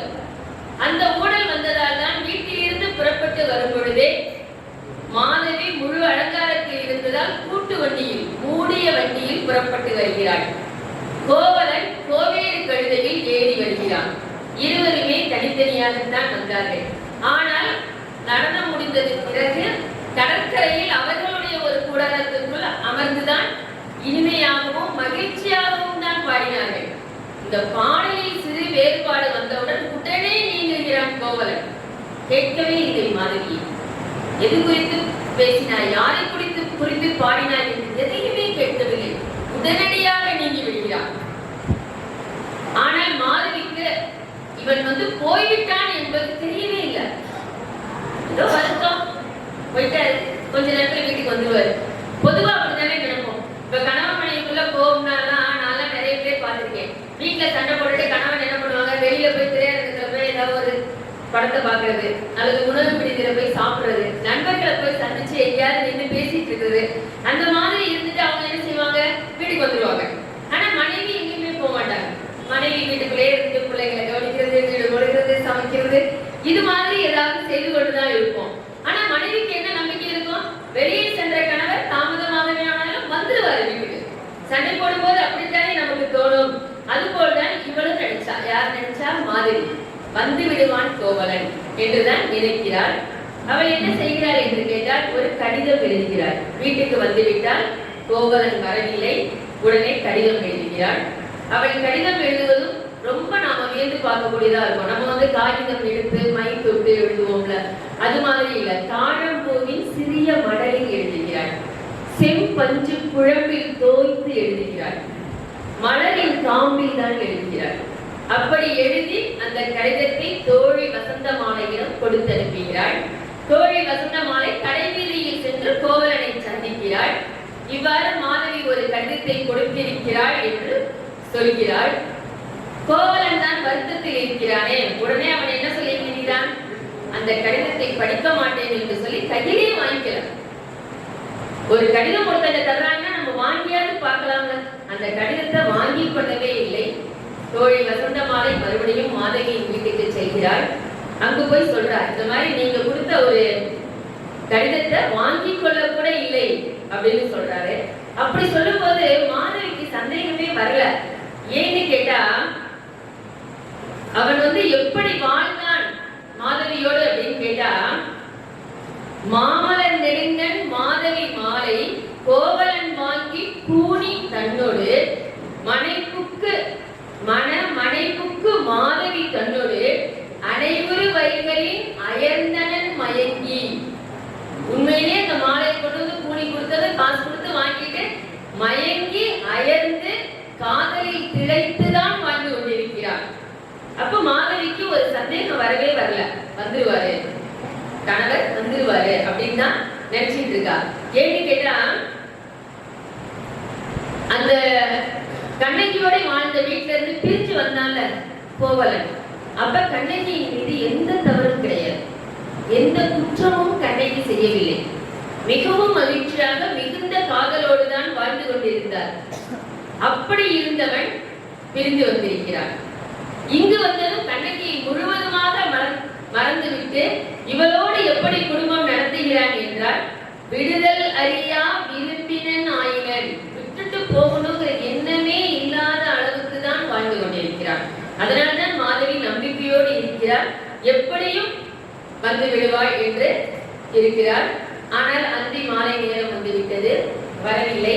அந்தி மாலை நேரம் என்றால் இங்கு கவிஞர்கள் எல்லாம், கவிஞர் மனைவி இருக்கிறார், கவிஞர்கள் எல்லாம் இருப்பீர்கள். அந்தி மாலை என்பது ஒரு அருமையான நேரம். அந்த நேரத்தில் கதிரவன் மறைய போகிறது, நிலா வரப்போகிறது, கவிதைகளை எல்லாம் எழுதலாம். கணவனோடு குடும்பத்தில் ஒன்றாக இருப்பவர்கள் மகிழ்ச்சியாக இருப்பார்கள். கணவனை விட்டு பிரிந்து தனியாக இருக்கும் மகளிர் துன்பமாக இருப்பார்கள். இதை சொன்னதுமே நமக்கு புரியும், யார் துன்பமாக இருப்பார், கண்ணகி துன்புற்று இருப்பார். மாதவி எதிர்பார்த்து எதிர்பார்த்து கொண்டு மகிழ்ச்சியாகத்தான் இருக்கிறார். எப்படியும் வந்து விடுவார் என்று அது மிகவும் அழகாக இந்த வரிகளில் இளங்கோவடிகள் சொல்லி இருக்கிறார். தாழ் துணை துறந்தோர் தனி துயர் எய்த, காதலர் புணர்ந்தோர் களி மகிழ்வு எய்த. இந்த வரிகளை படித்ததுமே அவர்கள் இருவரின் மனநிலையும் நமக்கு புரியும். காத்திருக்கும் மாதவியிடம் வந்து சொல்கிறாள். திருக்குறளில் கூட சொல்வார்கள், கூடுதல் காமத்திற்கு இன்பம், அதற்கு இன்பம் கூடி முயங்க பெறும் என்று. நான் கூட விளையாட்டா சொல்லுவேன், யாராச்சும் வந்து எங்க வீட்டுல சண்டையே வந்ததில்லை அப்படின்னு கணவன் மனைவி சொல்லிட்டாங்கன்னா சும்மா பெருமைக்காக சொல்லிக்கிறாங்க அப்படின்னு சொல்லுவேன். ஏன்னு கேட்டா, நாம வாக்குவாதம் பண்ணும்போதுதான் ஒருத்தரை ஒருத்தர் அதிகமா புரிந்து கொள்ள முடியும். அதுவும் குழந்தைகளுக்காகவாவது கணவனிடம் ஏதாவது மனைவி வாக்குவாதம் செய்ய வேண்டித்தான் வரும். கணவன் தன்னுடைய விருப்பத்தை மனைவி ஏற்றுக்கொள்ளவில்லைன்னா அவர் ஏதாவது வாக்குவாதம் செய்யத்தான் செய்வார்கள். ஆனால் அதற்கு பிறகு இந்த கூடல் முடிந்ததுக்கு அப்புறம் நிச்சயமாக கூடல் மகிழ்ச்சியாகத்தான் இருக்கும். அப்படி ஒரு வாழ்க்கை தான் இவர்களும் வாழ்ந்து கொண்டிருக்கிறார்கள். கோவலன் வரவில்லை, திரும்பி வரவில்லை. மாதவி எதிர்பார்த்து கொண்டே இருக்கிறார், வரவில்லை. அப்பொழுது என்ன சொல்கிறார்கள் என்று கேட்டால், கண்ணகிக்கும் மாதவிக்குமே அவரவர் வீட்டில் தான் இருக்கிறார்கள். கண் துடிக்கிறது என்று சொல்கிறார்கள். குவளை போன்ற கண், குவளை மலர் போன்ற கண் துடிக்கிறதா. நம்மளே சொல்லுவோம், பள்ளியில் இருந்தா ஒரு பலன் சொல்லுவோம், நம்ம கண்ணில் வந்து இடதுகள் துடித்தா ஒரு பலன், வலதுகள் துடித்தா ஒரு பலன், இந்த மாதிரியா நம்ம சொல்லுவோம்ல. அதே மாதிரி சிலப்பதிகாரத்திலும் சொல்லப்பட்டிருக்கிறது. கண்ணகிக்கு இடக்கண் துடித்ததாம். இடக்கண் ஏன் துடித்ததா? இடக்கண் துடித்தால் நல்ல நிமித்தம், ஏதோ ஒன்று நல்லது நடக்கப் போகிறது என்று. அப்படியானால் மாதவிக்கு துடித்தது வலதுகள், அவளுக்கு ஏதோ ஒரு தீங்கான செயல் நிகழப் போகிறது என்பதை முன்கூட்டியே சொல்வது போல் இருவருக்கும் அந்த கண் துடித்திருக்கிறது.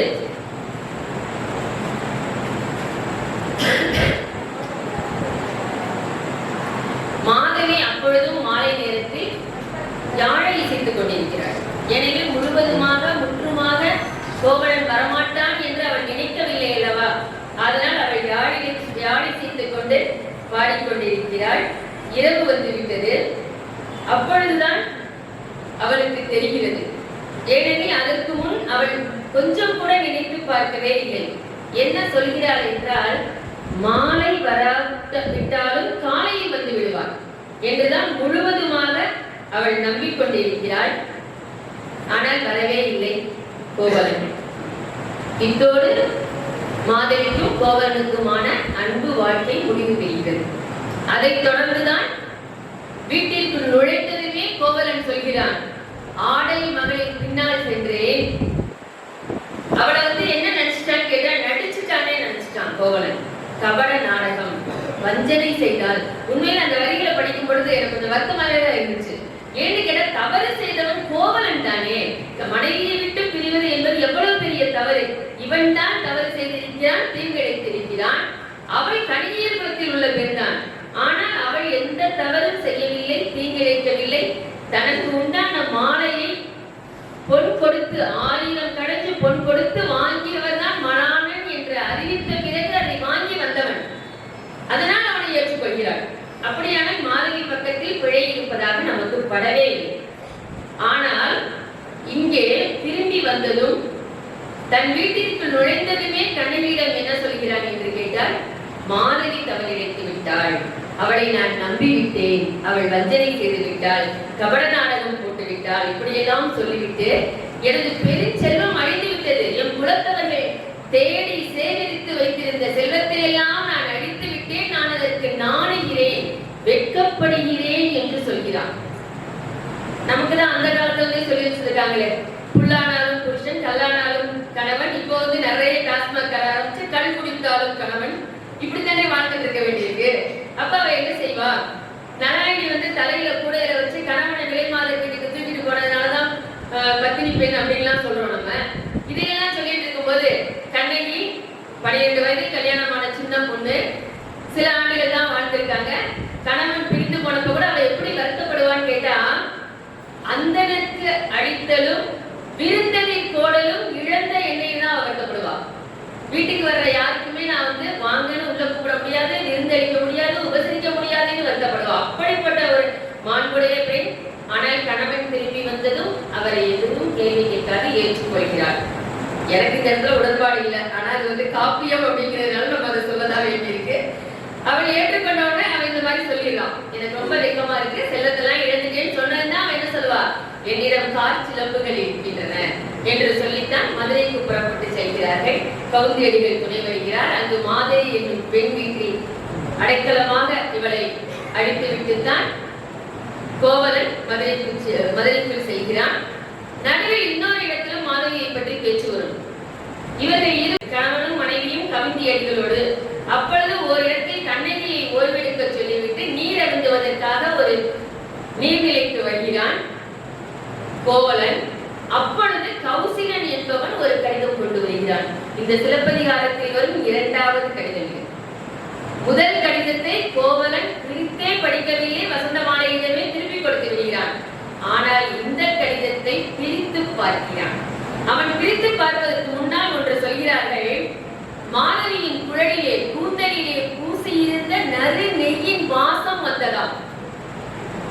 இத வந்து நான் எங்க அம்மாட்ட கேட்டேன், எதுக்குமா அந்த கடிதத்துல போய் கூந்தல்ல தடவி இருந்த நறுநெய்யின் வாசம் எப்படி அவருக்கு வந்திருக்குன்னு கேட்டதுக்கு சொன்னாங்க, என் அம்மா வந்து தமிழாசிரியராக பணிபுரிந்து ஓய்வு பெற்றவர்.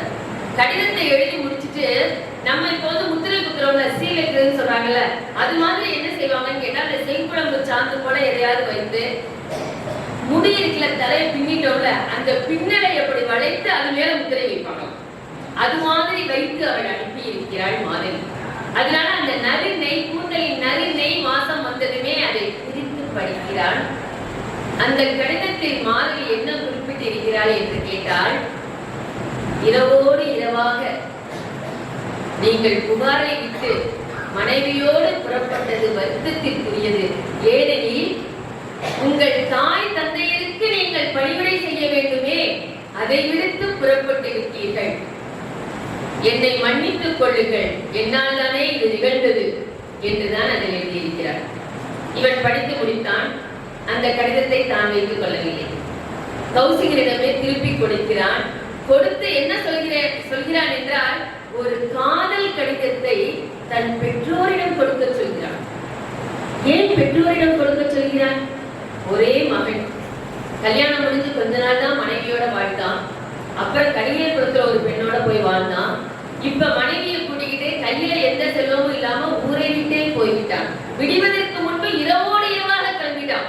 அதுக்கு கூட சிலப்பதிகாரத்துல உரை எழுதினவங்க என்ன சொல்றாங்கன்னு கேட்டா, மாதவி எதிர்பார்க்கிறாள், பொழுது புலர்ந்ததும் மறுநாள் காலையில கோவலன் வந்துடுவான், சாயங்காலம் தானே வரல பரவாயில்லன்னு எதிர்பார்த்தால, அந்த எதிர்பார்ப்பை பொய்யாக்குவது போல்தான் விடுவதற்குள் இரவோடு இரவாக மனைவியை கூட்டிக் கொண்டு மதுரையை நோக்கி சென்றான் அப்படின்னு சொல்றாங்க. அப்ப அந்த கடிதம் எப்படி இருந்திருக்கும்? முதலில் எழுதப்பட்ட கடிதம் நிச்சயமாக அது காதல் கடிதம் தான். ஆனால் இந்த கடிதத்தில் மாதவியின் மன முதிர்ச்சி தெரிகிறது. கோவலனுக்கு எது கடமை, பெற்றோர்களுக்கு பணிவிடை செய்வது என்பதையும் எழுதி என்னால் தான் அது தலைப்பட்டது என்று தன்னை குறித்து தன் மீதே குற்றம் சுமத்திக் கொள்கிறாள். அந்த கடிதத்தை தான் பெற்றோரிடம் கொடுக்க சொல்கிறான். அப்படியானால் பெற்றோர் படித்ததும் அதை புரிந்து கொள்வார்கள் என்பதை ஒரு குறிப்பால் நமக்கு அந்த கடிதம் மூலம் உணர்த்துகிறார்கள். பிறகுதான் இருவரும் மதுரைக்கு செல்கிறார்கள். ஒரு பொற்கொள்ளன் ஏற்கனவே பாண்டிய அரசனின் மனைவியின் கார் சிலம்பை திருடியவன். புதிதாக ஒரு ஊருக்கு போனா நமக்கு வந்து யாருமே தெரியாது, நம்ம விசாரிக்க தான் செய்யணும். ஆனா இங்க விசாரிக்கக்கூடிய சூழ்நிலை எல்லாம் இல்லை. கடைவீதியில் அந்த பொற்கொள்ளனை தான் முதலில் சந்திக்கிறான் கோவலன். அதனால் அவனிடமே கேட்கிறான், நான் ஒரு சிலம்பு கொண்டு வந்திருக்கிறேன், இதை விற்று தருகிறாயா? ஏனெனில் அந்த பணத்தை கொண்டு சிறிதாக ஏதாவது தொழில் தொடங்கலாம், நம் வாழ்க்கையை நல்லபடியாக வைத்துக் கொள்ளலாம் என்றுதான் அவன் நல்ல நோக்கத்தில் கேட்கிறான். ஆனால் பொற்கொள்ளனுக்கு உடனே மின்னல் போல் ஒரு எண்ணம் பயிர் செய்கிறது. பாண்டிய மன்னன் அவன் மனைவியின் கார் சிலம்பை திருடி விட்டான். இவன் அதை மறைக்க வேண்டும், எப்படியாயினும் மாட்டிக்கொள்வான். வந்து பலிகடா போல் ஒருவன் தன்னிடமே நேரடியாக வந்து கேட்டுவிட்டான். உடனே என்ன செய்கிறான்? பாண்டியன் அரசவைக்கு செய்கிறான் அந்த பொற்கொள்ளன். அங்கு பாண்டியனுக்கும் ஒரு சிறு பிரச்சனை, அவனுக்கு சிறிதே தலைவலி.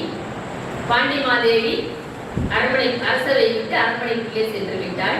அந்த நேரத்தில் இந்த பொற்கொள்ளன் வருகிறான். வந்தவன் நேரடியாக என்ன சொல்லிட்டான்? திருடு போன அரசியின் காற்சிலம்பை கொண்டு வந்து திருடன் வந்திருக்கிறான் சொல்லிட்டான். அப்போ ஒரு மன்னன், மன்னன் என்ன செய்திருக்கணும்? அவனை அழைத்து வா, விசாரிப்போம், உண்மையான பார்ப்போம், அவனேதான் திருடினானா என்று உறுதி செய்வோம், பிறகு தண்டனை வழங்க வேண்டும் என்று படிப்படியாக செய்ய வேண்டும்.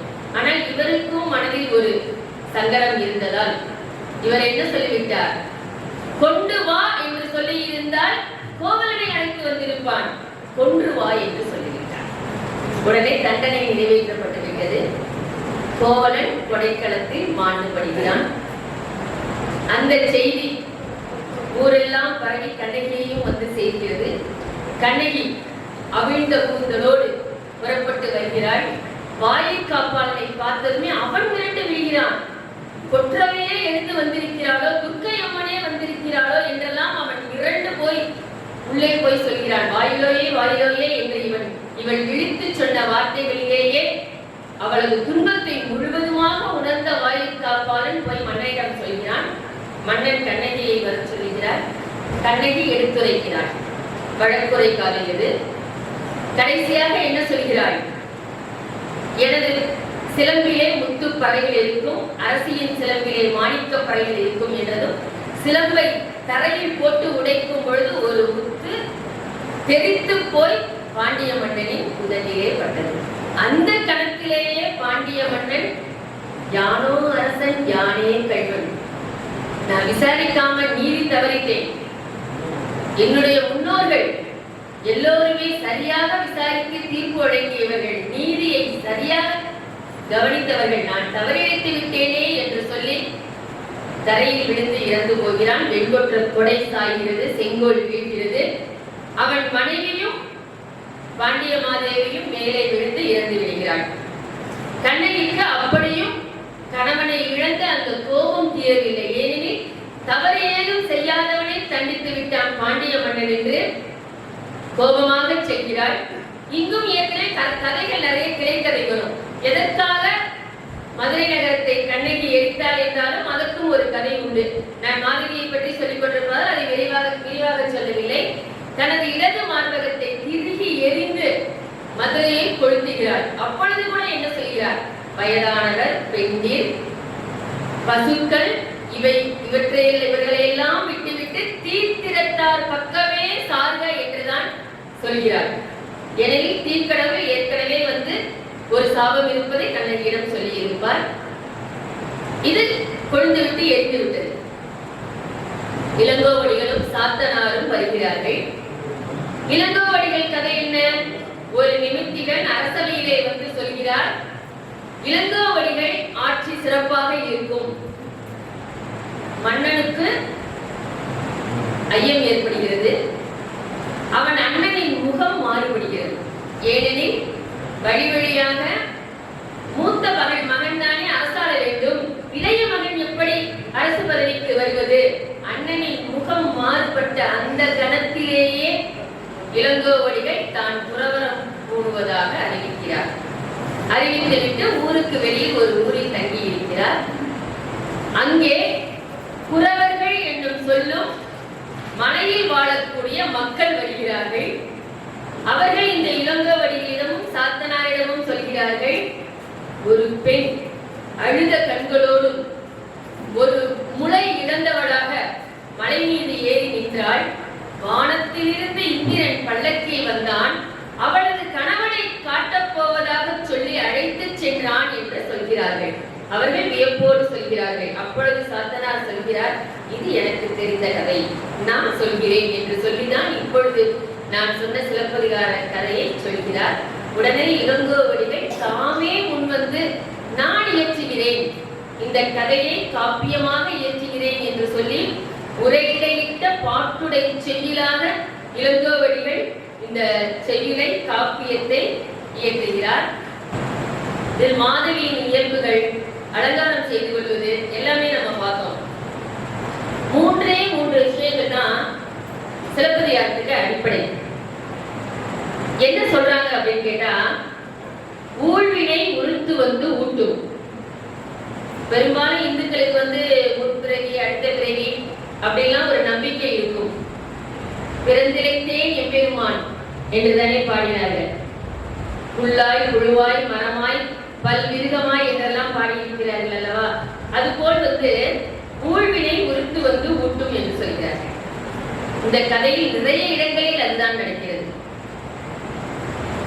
ஒரு இடத்தில், அந்த இந்திர விழா நடக்கக்கூடிய இடத்தில் கோவலன் பாட்டு பாடியதும் மாதவி காணல் வரி பாட வேண்டும் என்று நினைத்தார் அல்லவா?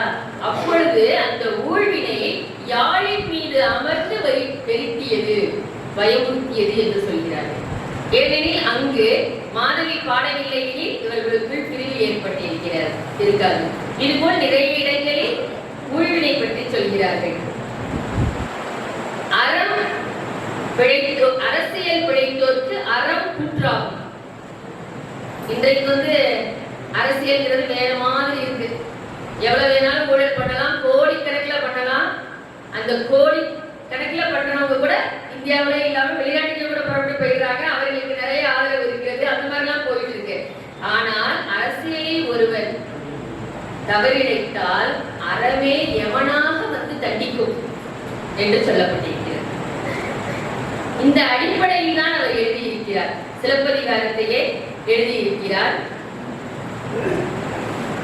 அடுத்ததாக இதுல ஒரு சில பாடல் வரிகள் உங்களோட பகிர்ந்து கொள்ளணும் அப்படின்னு நான் நினைக்கிறேன்.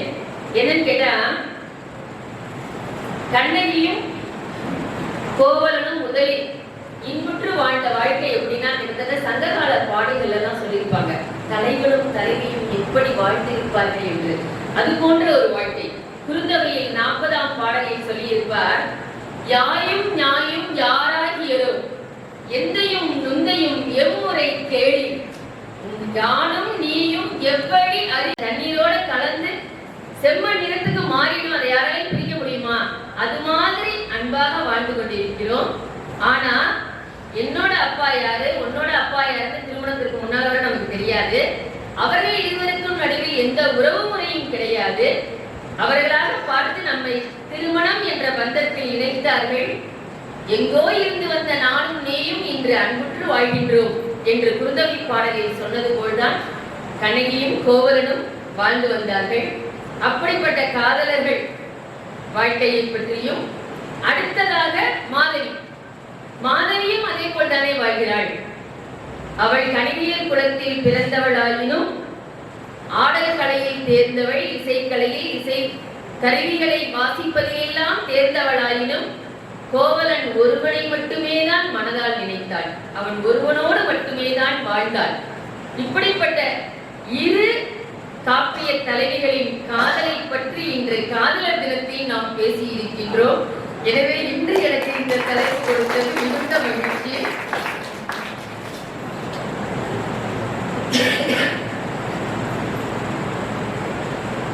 இந்த மாதிரி அங்கங்க வந்துகிட்டே இருக்கான்னு சொன்ன மாதிரியை பத்தி பேச்சு கடைசியா கூட வருது. மாடலன் அப்படின்னு 3வது காண்டத்துல, வஞ்சி காண்டத்துல நீர்ப்படை காவின்னு ஒரு பகுதி இருக்கு. அதுல சேர மன்னன் என்ன முடிவெடுத்துட்டாரு? கண்ணகி தான் தப்பி சிறந்தவள், அவளுக்கு கோவில் கட்ட வேண்டும். அதற்கு கல் வடநாட்டில இருந்து எடுத்துட்டு வரணும். கனக விஜயர்கள் தலையில அந்த கல்லை ஏற்றி கொண்டு வருகிறார். அதை இந்த மாடலன் எப்படி சொல்கிறான் என்று கேட்டால், மாதவி மடந்தை காணல் பாணி என்று தொடங்கி வடதிசை மன்னர் மணிமுடி ஏறினல். மாதவி கண்ணகியின் வாழ்க்கையில் வந்ததால் தான் கண்ணகிக்கு எடுக்க வேண்டிய கல்லை வடதிசை மன்னர்கள் தலையில் சுமந்து வருகின்றார்கள் என்று மாதவியை பற்றி மாடலன் கூறுகிறான். அதே போல் மாடலன் தான் சேர மன்னனுக்கு சொல்கிறான், என்ன நிகழ்ந்தது புகார் நகரத்தில் என்று சொல்கிறான். கோவலன் கொலையுண்ட செய்தியை கேட்டதும் கோவலனின் தந்தை ஒரே மகன் இறந்து விட்டானே என்று துறவரம் பூண்டு வருகிறார். அவரின் மனைவி கோவலனின் தாய் இறந்தே போய்விடுகிறார். அதேதான் கண்ணகி வீட்டிலும் நடக்கிறது. கண்ணகியின் அப்பாவும் துறவரம் மேற்கொள்கிறார். கண்ணகியின் அம்மா இறந்து போய்விடுகிறார். கண்ணகியின் அம்மா, கோவலனின் அம்மா, செவிலித்தாய், தோழி, இவர்கள் எல்லோரும் கண்ணகியை தேடி வருகிறார்கள். அப்பொழுது செவிலித்தாயும் சொல்கிறார், கண்ணகி எப்படிப்பட்ட குணமுடையவள் என்று சொல்லும் பொழுது அங்கு மாதவியை பற்றி ஒரு குறிப்பு வருகிறது. மாதவியால் தான் தன் வாழ்க்கை தொடர்ந்தது, காதல் வாழ்க்கை முடிவுக்கு வந்தது. அதனால் தான் இவர்கள் மதுரைக்கு சென்றார்கள். கணவனும் மனைவியும் அங்கே கொலைப்பட்டான். ஆனால் கண்ணகி மாதவியை பற்றி ஒரு சிறு குறை கூட சொல்லவில்லையா? செவிலித்தாயிடமோ தன்னுடைய பெற்ற தாயிடமோ சொல்லவில்லை என்று சொல்லும் இடத்தில் அந்த செவிலித்தாய் சொல்லும் வரியை பாருங்களேன். மடம்படு காயலால் மாதவி தன்னை கடம்படால். எவ்வளவு கஷ்டம் வந்துருச்சு மாதவியால தானே. அப்படி இருந்தாலும் என் மகள் மாதவியை குறை சொல்லவில்லை அப்படின்னு ஒரு செவிலித்தாயே சொல்றாங்க அப்படின்னு வந்திருக்குது. இப்ப நமக்கு தெரியும் கண்ணகிக்கு கோவில் இருக்கு. நம்ம காரைக்குடியிலே தமிழன்னைக்கு கோவில் இருப்பது போல் வேற எங்குமே கிடையாது. கம்மன் மணிமண்டபம் உள்ளே இருக்கிறது. அதே போல் கண்ணகிக்கும் கோவில் இருக்கிறது. கண்ணகிக்கு கோவில் தமிழ்நாட்டிலும் இருக்கிறது, இலங்கையிலும் இருக்கிறது. நாம் என்ன சொல்கிறோம்? கண்ணகி தான் கற்பில் சிறந்தவள், கண்ணகியை விட கற்பில் சிறந்தவள் யாரும் இல்லை என்று சிலப்பதிகாரத்தை கொடுக்கிறது. எனவே கற்புக்கரசிகள் நிறைய பேர் நாம் சொல்வோம். சிலப்பதிகாரத்தில் கற்புக்கரசி யார் என்று சொல்கிறோம்? கண்ணகி என்று சொல்கிறோம். ஆனால் கண்ணகி எப்படிப்பட்ட குலத்தில் பிறந்தவள்? பெரும் செல்வந்தனின் மகள். வீடு முழுக்க பணியாட்கள் நிறைந்திருக்கிறார்கள். கேட்பதெல்லாம் கிடைக்கும், என்னவெல்லாம் வேண்டுமோ அதெல்லாம் கிடைக்கும். தின்பண்டமாக இருக்கட்டும், ஆடை அணிகளாக இருக்கட்டும், அல்லது விளையாட்டு பொருள்களாக இருக்கட்டும், அவளை வளர்ப்பதற்காகவே ஒரு செவிலித்தாயும் இருக்கிறாள். அப்படிப்பட்ட ஒரு சூழலில் வளர்ந்து வருகிறாள். அவள் குடும்பத்தில் மூத்தோர்கள், அம்மா, மாமியார், அக்கா, செவிலித்தாய், இது போல முன்னோர்கள் எல்லோருமே குடும்ப வாழ்க்கையிலே அறத்தோடு வாழ்பவர்கள். ஒருவனுக்கு ஒருத்தி என்று நாம் சொல்கிறோம் அல்லவா? அவர்கள் எல்லோருமே கணவனை மட்டுமே மனதால் நினைந்து வாழ்ந்தவர்கள். அப்படி ஒரு சூழ்நிலையில் தான் அவள் வாழ்கிறாள். அங்கு மரபு மீறப்படவே இல்லை, ஒழுக்கக்கேடு நிகழப்படவே இல்லை. ஒழுக்கமான குடும்பத்தில் ஒழுக்கமான குடும்ப சூழ்நிலையில் தான் அவள் வளர்கிறாள். ஒரு அழகான நீர்நிலை, அங்கே தாமரை பூத்திருந்தால் நாம் ரசிப்போம், மிகவும் அழகாக இருக்கிறது என்று நாம் சொல்வோம். ஆனால் சேரும் சகதியுமாக ஒரு நீர்நிலை, அங்கே ஒரு தாமரை பூத்திருக்கிறது, நாம் கூடுதலாக அதை ரசிக்க வேண்டும். நன்னீரிலே ஒரு தாமரை மலர்ந்திருப்பதை காட்டிலும் சேற்றிலும் சகதியிலும் மலர்ந்திருக்கிறது என்றால் அது அங்கு நிலை பெறுவதற்கு எவ்வளவு முயற்சி செய்திருக்கும். அதுபோல்தானே இங்கு மாதவி கணிகையர் குலத்தில் பிறந்தவள். அவளுக்கு எந்த கட்டுப்பாடும் கிடையாது. அவளுக்கு மணாளனாக தேர்ந்தெடுப்பதற்கே என்ன சொன்னாங்க பாருங்க, யார் அந்த மாலையை வாங்குகிறார்களோ அவன் தான் மணாளன்னு சொல்றாங்க. அவளுக்கு கல்யாணம் செய்து வைப்பதற்கு தகப்பன் கிடையாது. முறைப்படி திருமணமும் அம்மாவால் செய்து வைக்க முடியாத குலம் அது. அப்படிப்பட்ட குலத்திலே பிறந்து வந்தவள் கோவலனை மட்டுமே மனதார ஏற்றுக்கொண்டாள். அவளுடைய பார்வை வேறு எங்குமே செல்லவில்லை. முழுமையாக கோவலனுடன் மட்டுமே மகிழ்ச்சியாக வாழ்ந்தாள். அப்படியானால் கற்புக்கரசி யார் என்று நமக்கு தோன்றுகிறது? கண்ணகியை விட சிறந்தவள், கற்பிலும் ஒழுக்கத்திலும் சிறந்தவள் மாதவி என்றுதானே நமக்கு தோன்றுகிறது. ஏனெனில் திருக்குறள்ல சொல்லுவாங்க, தற்காத்து தற்கொண்டான் பேணி தகை சான்ற சொற்காத்து சோர்நிலாய் பெண். இந்த பெண் எல்லாத்தையுமே செஞ்சால, தன்னை காப்பாத்திக்கிட்டால, வேற யாருடைய பார்வையும் படாதவாறு தன்னை காத்துக்கிட்டா. தன்னை நாடி வந்த கோவலனை காத்துக்கொண்டாள், குடும்பத்தை காத்துக்கொண்டாள். சொற்கள், அவளிடமிருந்து வந்த சொற்கள் அந்த காணொலி பாடலில் மட்டுமே தான் கோவலன் சந்தேகப்படும்படியாக அமைந்து விட்டதே தவிர அவள் மனதார எந்த தவறான சொல்லையும் பேசவில்லை. சொல்லையும் காத்தாள். எனவே அவள் சிறந்த கற்புக்கரசி என்றுதான் தோன்றுகிறது. இன்னொரு சொல்லலாம், ஒரு சின்ன ரகசியம் இருக்கு, வாழ்க்கையின் ரகசியம். என்ன ரகசியம்னு கேட்டா, நமக்கு ஒரு சந்தர்ப்பம் கிடைக்கும் பொழுது அதை கெட்டியாக பிடித்து கொண்டால் நாம் வெற்றி பெற்றுவோம். சந்தர்ப்பம் எப்பொழுதாவது வந்துதான் கதவை தரும். ஆனால் சந்தர்ப்ப சூழ்நிலைகள் கிடைக்காத பொழுதும் வெற்றி பெறுகிறார்கள் அல்லவா? அவர்கள் தானே சாதனையாளர்கள்.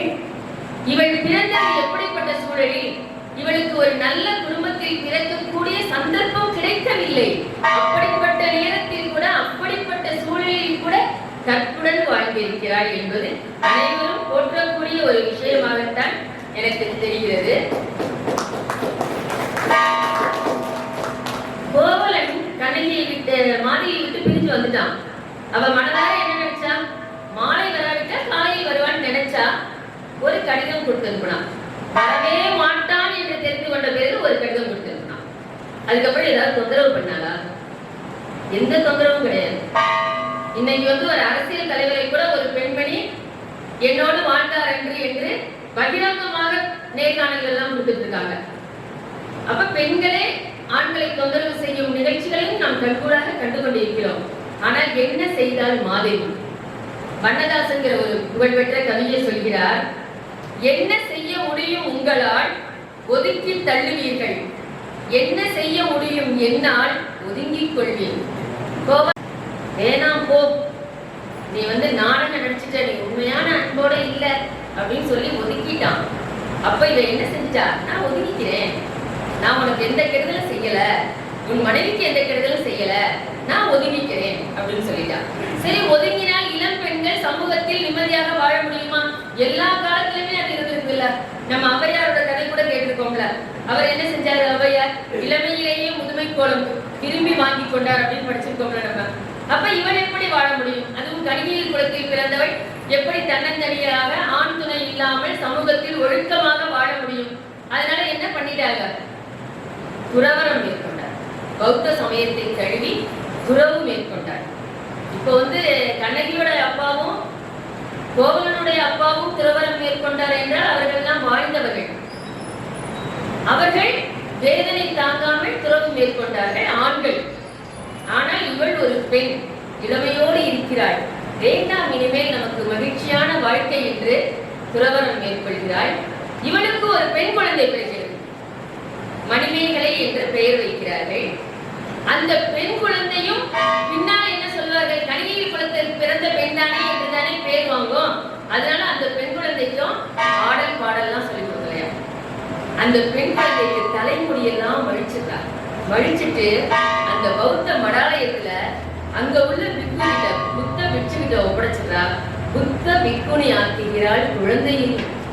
தானும் துறவரம் பூண்டு தன் மகளையும் துறவரம் பூண செய்வதென்றால் எவ்வளவு மன திப்பம் அவளுக்கு இருக்க வேண்டும். மன துணிவு இருந்தால் மட்டுமே அப்படி செய்ய முடியும் என்பது படிக்கும் போதே உண்மையில புல்லரிக்கக்கூடிய இடம் அது மாதவியின் வாழ்க்கையிலே.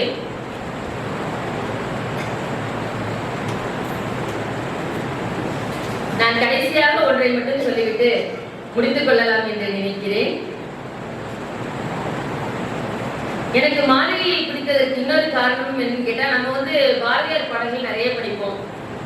அதுல அவர் என்ன சொல்றாரு கேட்டா, காதல் ஒருவனை கைப்பிடித்தே அவன் காரியம் யாவிலும் கை கொடுத்து மாதர் அறங்கள் பழமையை காட்டிலும் மாற்றி பெறச் செய்து வாழ்வமடின்னு கும்மிப்பாட்டுல பாராரு. அப்படித்தானே நம்ம எல்லாம் வாழ்ந்து கொண்டிருக்கிறோம். ஒரு குடும்ப பெண்ணை போலத்தானே மாதவியும் வாழ்ந்தாள்.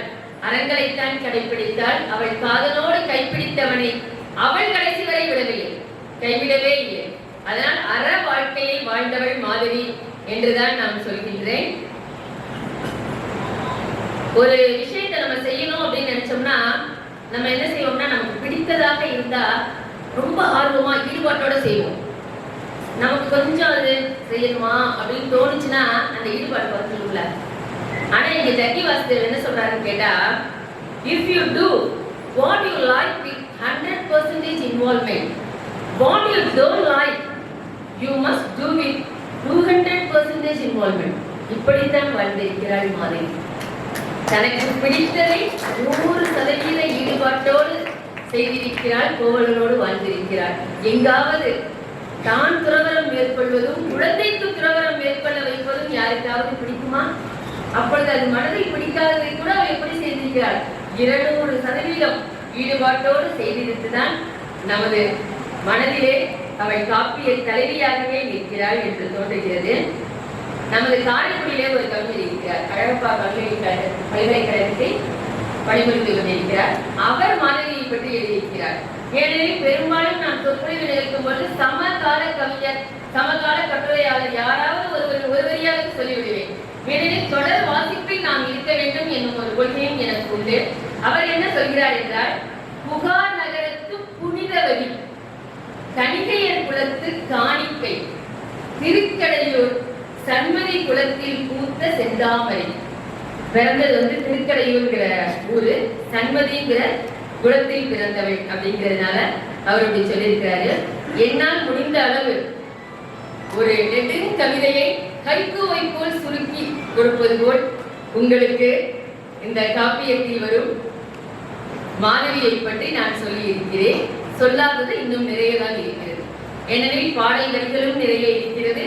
உள்ளுக்குள்ளே இருக்கும் கிளைக்கதைகளில் ஒன்றிரண்டை நான் சொல்லிவிட்டேன். நான் சொன்ன அந்த கதைக்கு தொடர்பானதை எல்லாம் சொல்லிவிட்டேன். இன்னும் நிறைய இருக்கிறது, அதை பொறுத்தல்க. ஏனெனில் நேரத்தின் அருமை கருதி இதை நான் முடித்துக் கொள்கிறேன். எனக்கு டிசம்பர் மாதம் 2ஆம் தேதி ஒரு சாலை விபத்து. நான் தலைக்கவசம் அணிந்திருந்ததால் இன்று உயிரோடு இருக்கிறேன். அப்படிப்பட்ட ஒரு பெரிய விபத்திலிருந்து மீண்டு வந்து முதன் முறையாக இன்று பொதுவெளியில் நான் பேசுகிறேன். அதனால் எனக்கு இந்த வாய்ப்பை அளித்த சண்முகம் ஐயாவிற்கு நான் மனமார்ந்த நன்றியை தெரிவித்துக் கொள்கிறேன். இவ்வளவு நேரமும் மிகவும் பொறுமையாக ஒரு சிலர் ரசித்து கேட்டார்கள், கைதட்டலை பரிசாக அழைத்து கேட்டார்கள், ஒரு சிலர் புன்னகைத்து கேட்டார்கள். அதையெல்லாம் பார்க்கும் பொழுது நாம் இன்னும் பேச வேண்டும் என்ற ஒரு உந்துதல் ஏற்பட்டது. இன்னும் உடல்நிலை தேறி இன்னும் நிறைய நாம் தமிழுக்காக தொண்டு செய்ய வேண்டும். துறைதோறும் தொண்டு செய்வாய் துடித்தெழுந்தே என்று பாரதிதாசன் சொன்னது போல் நாமும் செய்ய வேண்டும் என்ற உந்துதல் மனப்பான்மையும் எனக்கு இந்த அவையில் கிடைத்திருக்கிறது. எனவே சண்முகநாதபுரம் நகரத்தார் தர்ம பரிபாலன சபைக்கு நான் மனமார்ந்த வாழ்த்துக்களையும் நன்றியினையும் கூறிக்கொண்டு கடைசியாக ஒரு பாடல் வரி மட்டும். பாரதியார் வரங்கள் தருமாறு பராசக்தியிடம் கேட்டார். அதை என்னை புத்துயிராக்கி எனக்கேதும் கவலை அறச் செய்து மதிதன்னை மிக தெளிவு செய்து என்றும் சந்தோஷம் கொண்டிருக்க செய்வாய். என்னுடைய கற்பித்தல் பணியிலே நான் அப்படிதான் இருக்கேன். என்னுடைய குழந்தைகளை முதலில் நான் மகிழ்ச்சியா வச்சுக்குவேன். ஏன்னா குழந்தைகள் என்னையா அம்மான்னு கூப்பிட்டா எனக்கு ரொம்ப சந்தோஷமா இருக்கும். டீச்சர்ன்றது ஆங்கில சொல். நமக்கு நம்ம தாய்மொழியில் நம்மளை அழைக்கும் போது தானே மிகுந்த மகிழ்ச்சியா இருக்கும். என்னை வீட்டுல சாயின்னு கூப்பிடுவாங்க, குழந்தைங்க என்னை சாய்மானே கூப்பிடுவாங்க. குழந்தைகள் என்னோட நெருக்கமாக இருப்பார்கள். அவர்களை முதலில் மகிழ்ச்சியாக வைத்துக் கொண்டு பிறகுதான் நான் பாடம் கற்பிப்பேன். நமக்கு வாழ்க்கையில் மகிழ்ச்சி என்னும் வரம் கிடைத்துவிட்டால் நாம் எதனையும் சாதிக்கலாம், எதையும் கடந்து வரலாம். எத்தனை துன்பங்கள் வந்தாலும் சாதனைகள் வந்தாலும் என்னால் முடியும், நான் நிமிர்ந்து நிற்பேன், புத்துயிர் பெறுவேன், என்னால் சாதிக்க முடியும் என்று நம்மால் வர முடியும். எனவே பாரதியாரின் இந்த வரிகளை சொல்லி நான் கடவுளின் மணியும் அடிக்கிறது கோயிலில் இருந்து கடவுளையும் வணங்கி இங்கு இருக்கும் அனைவருக்கும் நல்ல உடல் ஆரோக்கியத்தையும் அறிவு கூர்மையையும் கடவுள் வழங்குவாராக என்று வேண்டிக் கொண்டு விடைபெறுகிறேன். Aishwaryam Savings Scheme.